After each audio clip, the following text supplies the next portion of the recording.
মায়া, তুমি আমাদের ছেড়ে দাও, তোমাকে আমি এই রাজপ্রাসাদ দিয়ে দেব। আমি লোভী নই, আমি আমার প্রতিশোধ নেব।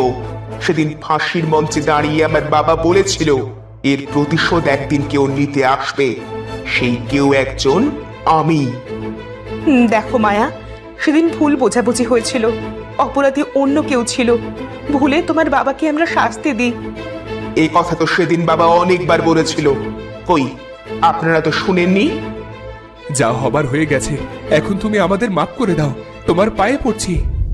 13 বছর সাধনার পর আপনাদের মারার শক্তি অর্জন করেছি আমি।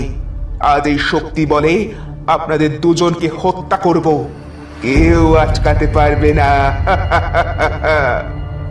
মায়া তার সাপেদের রাজা রানীর দিকে আহ্বান করবে।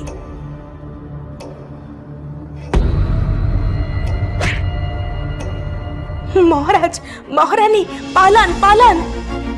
রাজা রানী পিছনের দরজা দিয়ে পালাবে, আর মালতী পালাতে পারলেও তাকে 2-1টা সাপ কামড়ে দিবে।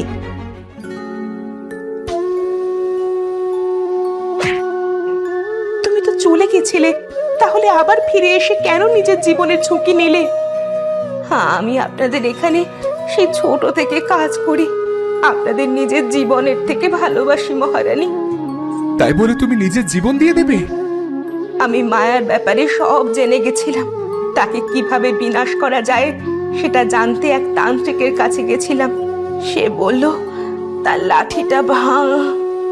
কথা বলতে বলতে মালতী মারা যাবে। মালতী, মালতী চোখ খুলো মালতী। মায়ের হাত থেকে লাঠি চলে যাওয়াতে সাপগুলো তার আওতা থেকে বিচ্যুত হয়ে যায়। তখন সাপগুলো স্বাধীন হয়ে যায়, তাই মায়ের ওপরেই সাপগুলো আক্রমণ করে। বাঁচাও, বাঁচাও! তো বন্ধুরা, ভিডিওটি কেমন লাগলো? যদি ভালো লাগে চ্যানেলটি সাবস্ক্রাইব করে বেল আইকনটি বাজিয়ে দিও। দেখা হচ্ছে পরের ভিডিওতে। ধন্যবাদ।